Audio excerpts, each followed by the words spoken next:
Hello and welcome to the DH Effect. I'm Hillary, and this is my lovely co host, Sonia.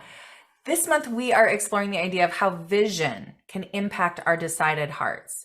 And we're so excited and blessed to have Amy McLaren here with us today. She's the author of Passion to Purpose. She's the founder of Lady Strength. She's the co founder of Village Impact, kind of all of the amazing things, all the things. Welcome. Oh, thank you. It's so great to be here. So fun. So, Amy, I have so enjoyed our conversations of the path that you've taken to kind of have these incredible life experiences. So, which includes like world travel and adventures like, I don't know, like rickshawing through India or driving a motorcycle through the Moroccan desert. And this building a sense of belonging pretty much everywhere you go, which is so inspiring to us. You have a powerful story that many of us can relate to when it comes to finding something called passion and then how it led to the sense of purpose. And we would love to hear where did your passion begin? How did it start? Yeah, absolutely. So I I think some of my passions actually started, and I think for a lot of it, like right when I was a kid, but the seeds were planted and I didn't know. Do you know what I mean? So like I grew up in the UK, moved when I was 10, but I was really fortunate to grow up in a family that always gave back in different ways. Like we were volunteering at soup kitchens. We had strangers at our home at Christmas time. I was going to hospitals, and that whole idea of like just helping others, we were doing all the time. And then we traveled a little bit as a family. And so those passions of helping others and travel and giving back, kind of, that's what I grew up in. And that's what I still love to this day. And then those passions I followed over the last several years into now what are three businesses that are revolved around my passion, and I believe what my purpose is in my life. So I think they start at the beginning, and then I think it's about honoring them and then putting them into your life. So I love it's so interesting because I hear, we talk about virtues a lot and the virtues that they're all innate in all of us, but it's leaning into them and discovering them and bringing them forward. And so in my head, I always, when I hear someone talking about their family, it's like I'm putting together this little family code based on their, and so I'm like service, purpose, and honor, Yeah. right there. And that's such a powerful beginning. Is that something you now have sort of infused into your own home life? Yeah, absolutely. And it's funny because it definitely was like that growing up. And then in my teenage years and university, I traveled a lot. But then I did hit a point in my life where I write about in my book as a teacher. And I loved that chapter of my life, but I wasn't fulfilled. And I kind of lost my way in following those purposes and that passion that I wanted. Um, and then I did, and then ended up creating the three businesses I have. But it is something that now with my own children that I think is important. It's when we make money, it's important to save money, give money, and spend money. Like we're always talking about where can a money go? What can we do with it to help other people? The importance of saving it and the importance of give, save, spend in a sense. But those passions that I went back to have led to my three businesses, which are the Lady Strength Band, which was the Village Impact. But I never had this big vision. Like often people say, like, "Oh, you wrote a book, you've done this," but it was never on my vision board. I just followed, what lit me up inside and what I felt where I needed to go and what I was passionate about on that side of things.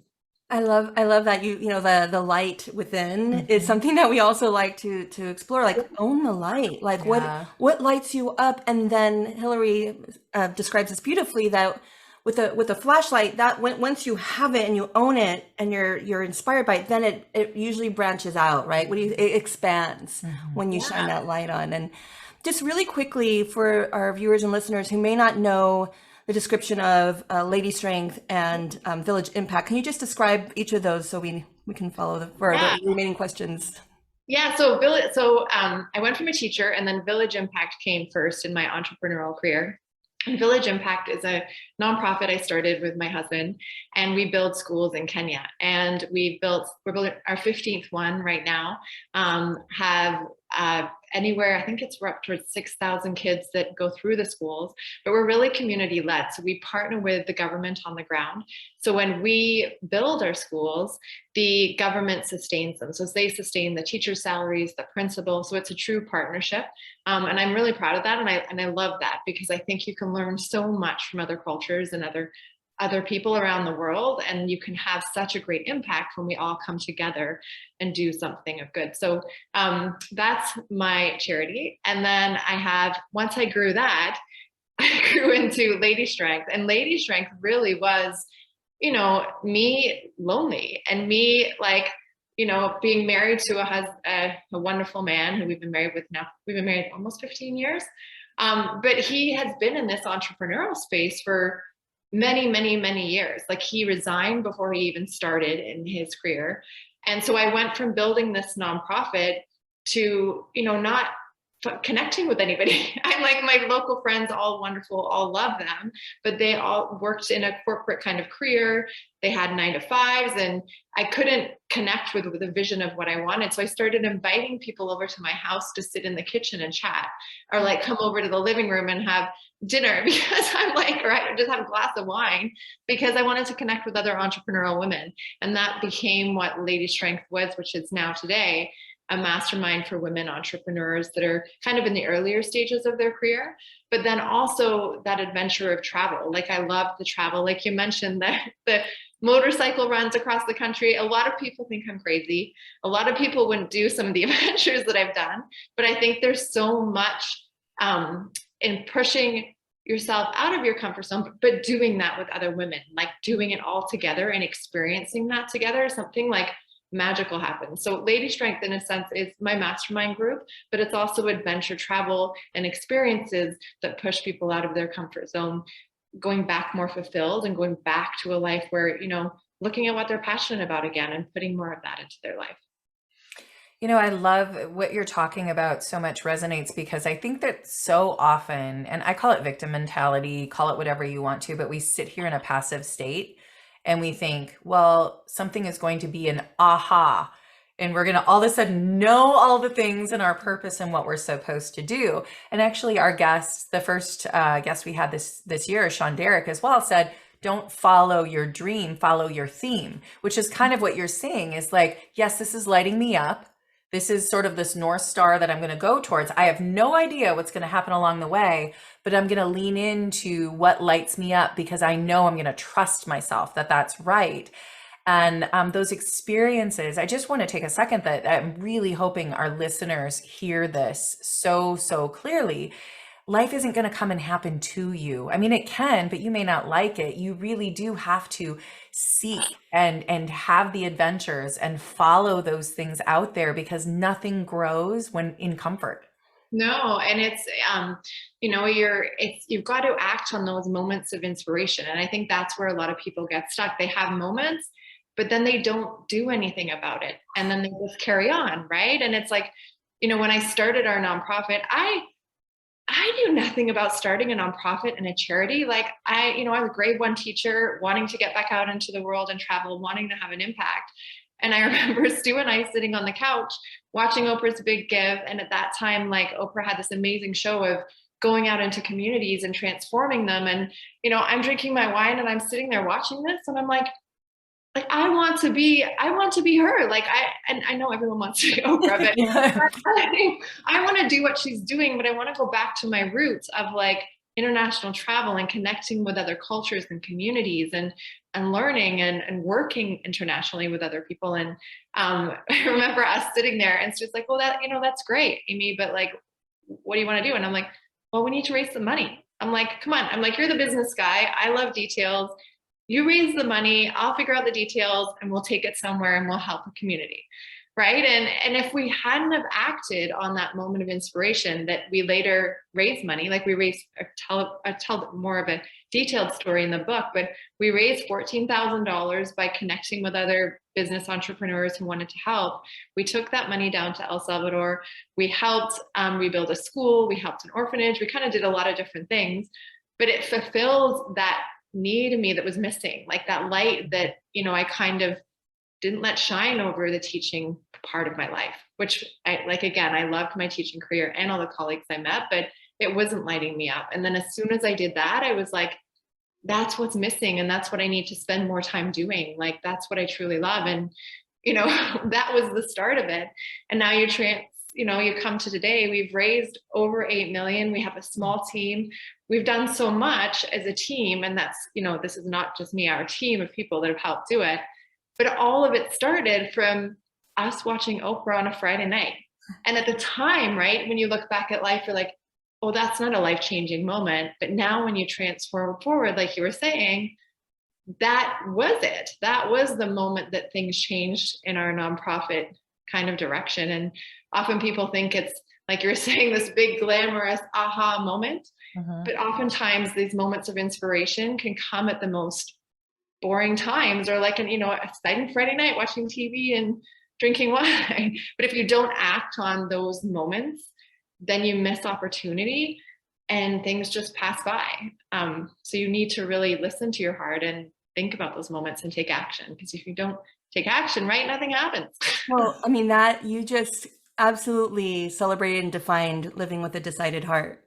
That's and a decided heart effect. So so it's been brewing, right? Since you said it's been kind of calling and brewing in there since childhood, all these ingredients that, kind of make you. Yeah. And then here's this little match called the Oprah show, just igniting a little bit. And that self-trust, it was the trust of, I need to take action. And I trust it. I have the courage to do it. I have a partner who I can trust to help me. And then this effect happens where Village Impact is born, and you're just making such a huge difference. I do want to just celebrate too, what makes you so inspirational for us is your sense of belonging. Belonging is very important. Like, yes, we could do the work. We could be trustworthy and have these great relationships. And it really does take a sense of belonging, but not necessarily where are my people at, but how am I creating it? How am I creating belonging? And you are so purposeful in designing, this is what I'm so curious about. You're so purposeful in designing that sense of belonging. Village Impact is one of those examples where you and Stu said, it's not just when we come in, everyone's belonging and we're celebrating, but we absolutely have to make sure this community exists and continues to exist, even if we're not here. Sustainability. The sustainability. Yeah. Can you talk more about that? Yeah, absolutely. So it's so important for Stu and I. And, if you go back several years, we went from El Salvador, and then our second charitable trip was to Ghana. And we went to Ghana wanting to help at a school, and we kind of got there, and then there was so much need. We did all these different things, and we came back from that trip, and we kind of looked at each other, and I'm like, that wasn't successful. Like, I'm glad we did it, and we helped.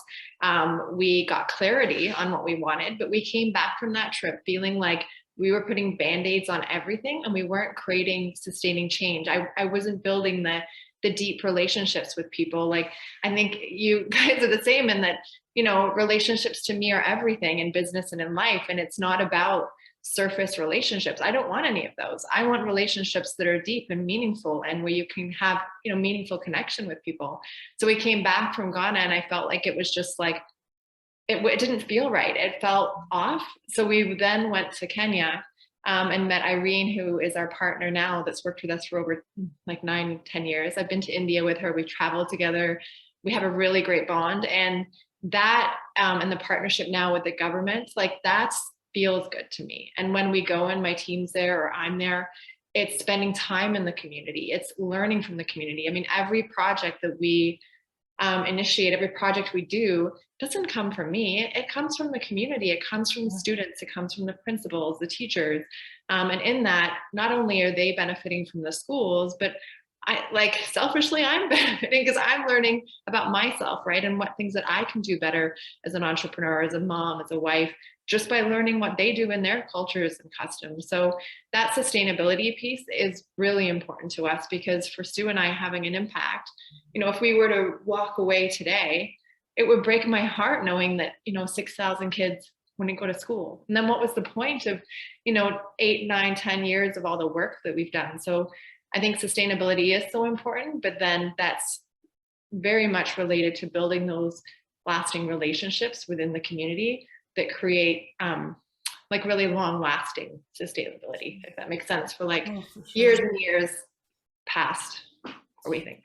It's funny because I learned that lesson really. It was a hard learned lesson when we had a family tragedy that led us into me working in the fire and life safety world for a while. And firefighters are notorious for, I want to put myself out of a job and I want to go into the community and I want to listen to what the needs are. Because if I come in and I dictate, then we're not helping anything. I need to listen first and then help with the need. And then, you know what? If I never have to show up at a house, fantastic, because that means that I have served the community in a way where they are self-sustaining, where they are keeping each other safe. And so it's funny how that same lesson applies. And so that's kind of what you're saying. Yeah. Switching gears, Amy, one thing that I'm really curious about is, I mean, for women and men that are out there, that are like, okay, yes, she's got this great purpose, but look at her. She's amazing. And I don't have that. I don't have that sparkle. And they have all these self-doubts, these things inside of them that are the head trash, right? That's telling them all these stories of not good enough, not worthy, nothing to offer, blah, blah, blah, blah, blah. Right. So you're like, blah, blah, blah. You're like, yeah, yes, I do. So what advice or what thoughts, and I know you talk about this in your book as well, can you give to some of our listeners out there who are like, oh, she's not talking to me. She's talking about special people. Yeah, no. And it's so funny, right? Because I'm obviously more confident now in my early 40s or 41, right, than I was when I was in high school. And it's funny because if I think back to when I was in high school or even in my early university years, I was the turtleneck loving, sweater, baggy clothes type girl. Like I didn't say no to anything. I said yes to too many things. And I was just really quiet. I didn't, I was almost like a different person in that chapter of my life. But at the same time, there's two things I would say. So for me, I always go back to my why, and my why for where I am right now in my life is really my kids. My daughter's 10 and I don't want her to not have the confidence that I didn't have when she was my age, right? So I want to show her what's possible for her life by, what she's watching me live my life. So I have to show her what's possible. So it's my job as a mom to, I tell her to dream big. Well, I have to do the same, right? Like I have to show her that I'm going after things that I'm passionate about. I have to show her that I'm going on a date with dad because I care immensely about our relationship and us as a family. I have to show her that I fail. And like, sometimes I cry and sometimes being an entrepreneur isn't fun. And then I have to celebrate my wins with her. So it's important that, I teach my kids and I show my kids what's possible by showing up every day and living in that space. So I think if you're, a mom listening to this, just know that those kids are watching every single thing that we do. And it's so important that we're out there showing them what's possible because they don't know. If we're not showing them what can be possible in the world, how are they going to know, right? How are they going to know what to do? So yeah.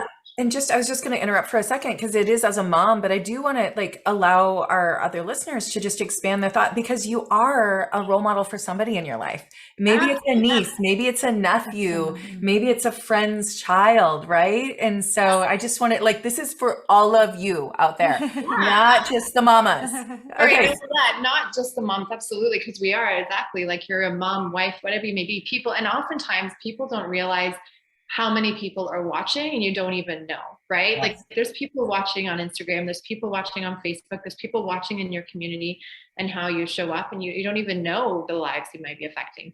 So that's one. And another thing that I would say is, sometimes we get so caught up in everything we're doing and then everything we want to do. And we get to a hard thing that we need to do and we start to crumble, right? And we hear the voices and then we forget about all the stuff we've done. So it's like remembering that you've done hard things before, right? Like I share this story in my book, but I'm not really public speaking is something I'm working at. Like, let's just say that doesn't come naturally. And I know for a lot of people it doesn't. My husband, it does. Like the more people in a building that he can speak to, the more excited he gets. And for me, the more people in the building, the more I want to throw up and like turn the other way. Like, right? I just don't like it. And so I was speaking at Dean Graziosi's stage once, and there was like 3,000 people in the audience. I was really nervous, and he's a donor and a friend. We've known him now for a few years, and he would come out on stage, right? And I'm in my new dress because I like getting new dresses before I go to speak. And this dress was so slippery on this little stool. So we had these little like stools to sit on, and they were so uncomfortable. And I'm sitting on this little stool and I'm already shaking because I shake anyway. I don't have a steady hand. Like it's people like, oh, like, and then I put myself in that situation, and it's like holding onto the chair for like dear life. And we're in front of all these people, and I can see the timer going down, and I'm like, oh my God, I have 45 more minutes. And I'm literally going like this down and up in the chair, and I could not get comfortable. And then all of a sudden the crowd like breaks out into this cheer, and people are standing and clapping. And I'm like, what are they doing? Like, I don't understand. And Tanner from his team comes out from behind the stage, this big wooden chair for me to sit in, plops it down on the stage, and I sit in it, and all the crowd starts clapping. And I'm like, oh, this is so embarrassing. I'm like, thank you so much. And I like sit down, and I like get, go really far in the chair and like stabilize myself, hold on to the chair. And then it was fine. Like for me, it's always the first 6-7 minutes that are really nerve wracking. And then I can kind of get into it. But I share that because the other day I was speaking earlier this year in Toronto, and it was the first time in front of people in a long time, and not virtually. And I was getting really nervous again. But then I'm like, you know what, Amy, you spoke in front of Dean's audience, you slipped off a chair. Like it was not, if I could do that, then why am I questioning this, right? And I think oftentimes we're so focused on the next thing, or this or that we forget all the hard things that we've done before. And we may have done not the same thing, but I bet there's something similar that you've done. So it's kind of spending time in that space of remembering those things. So I took a few minutes behind the stage, and I was, it made me laugh. And I was just like, if I can do that, there's a solid chair, I'm good. Like I can figure it out. So I would say, we don't give ourselves enough credit or enough grace in terms of what you have done. And I'm sure, absolutely sure that whoever's listening, they've done hard things before. You just have to remember it. Well, and that's why I feel like the belonging piece is so important, because if we're solo, we're not going to say that to ourselves. I rely on Hillary to say, that's a celebration moment, Sonia. I'm like, oh yeah, you're right. So she helps me create that space. Well, same. And reverse. Yeah, and I think that, again, the communities that you've created allow for that space to be like, man, we're rocking. This is pretty amazing, right? Well, people want it, especially I think now more than ever, people want it. They just want to be heard, right? People just want to belong, and they want to be heard. And like, they need spaces like that, and you need to talk about it. You need to listen to podcasts like this. You need to surround yourself with that, because if you don't, not only will you not see the possibilities and opportunities, but you'll start to, have more thoughts in your head, have more questions. And, and we all know what happens. I mean, I've had it where you start thinking negative thoughts, and all of a sudden you go from here to like down here, and you're like, how did I get here? And you've got to kind of bring it back up. Yep. Well, and then I think this was such a great transition moment just to talk about your book, Passion to Purpose. Yeah. And what I really appreciate is that it's a scaffolding process. So it's not about, oh my gosh, passion's great, and then you're going to get to purpose and you can do it. You really do help the reader build on this 7-step journey to kind of chisel at it and work with it and practice. Now, everyone, you have to buy the book, okay? But maybe you can summarize a little bit about the 7-step journey, and maybe just give maybe one tip of where they can start. Yeah. So my book here, I have it right here, is right here, and it really is a journey that I've been on with my husband, and some stuff about our life. But like you said, it's not about identifying your passion in a day. It's like, going back and revisiting things that might have been lost. So in part 1, I talk about opening up to the possibility, and, thinking about the people you surround yourself. What are you doing? Like, just really looking at life that way. And also part two goes into like fulfilling you. Too many times, we were chatting about this before we jumped on, but too many times we don't take time for ourselves, and we don't take time to honor what we really love. And then all of a sudden, like 5 years down the road or 20 years down the road, you're like, well, how did I get here? And you're like, well, I didn't honor what I really love to do. And that doesn't mean like totally changing your career or changing a job or, totally changing your life. It just means taking a moment and getting on your schedule of things that you really love to do. And it's not what your mom loves to do or your in-laws or your kids or your husband. It's what you really love to do. And it's putting that time on that calendar. So I go through that. And of course, the dreaming the big and staying the course, because oftentimes when we start to get really into our passion or aligned with what we want to do, like we talked about, there's obstacles that come your way. You can start listening to other people too much instead of listening to yourself, right? And making sure you stay the course.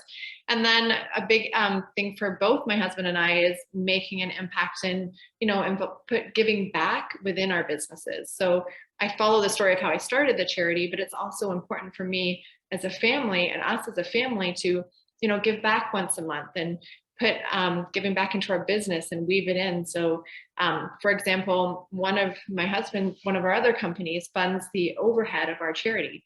So 198% of the proceeds that we get to our charity go to the cause. And that's our other company funding the overhead. So we find different ways to put giving back in there. And it's like we talked about, it's building that community. I talk about the importance of surrounding yourself with people, but then finding good people that align with your values, that bring you up when you're down, that'll call you out, and not just say, that's a great idea. Like, yeah, that's great. It's like people that are truthful with you, right? And they'll push you when no one else will, because you need those people in your life. And then the last part is really just, the importance of leaving a legacy. And I talk about how, legacy is a huge word. And I think oftentimes people wait too long. And this is the reason why I wrote the book, because people would come up to Stu and I after we'd spoke on stages talking about our charity and our businesses. And they would say, well, my business doesn't make that much money yet, or I can't do this. I can't start a nonprofit. I don't have the time. And it drives me crazy because, to have an impact in life, it's not about, you can name a building, don't get me wrong, that's wonderful, but it's not, you can have an impact today. Like, it's not about how much money you give to a cause. It's how you show up in life. It's how you treat members in your community. It's the relationships you have with your family or community members. And, oftentimes people don't smile enough or just say thank you enough. It drives me crazy when I'm at Tim Hortons or Starbucks and someone just comes in and barks an order at somebody without a please or a thank you or even eye contact. Like, it's like all these little things make an impact that then lead to our legacy. So, those important little things that people just think they wait and they don't do. And then you're missing the boat. Like, your legacy is you today and every day. And all those little things that you do leave a legacy. And, I did choose to start a nonprofit, and that's how we've gone. But that started from me following what lights me up, like that passion of, giving back, but being in other communities and working in international with different cultures and things like that. So, I just encourage people, just think about the bigger picture and make sure you're following what you're passionate about and not somebody else's, what you are truly passionate about. She's sure made an impact on us today, hasn't she? Yeah. I bought my coffee. I'm just like sinking in, just kind of soaking it in. Thank you so much. It's beautiful. Beautiful. How can our listeners find you? I know they're going to want to connect with you. They're going to want to get the book. What's Lady Strength? They want to know all the things. How can they find you?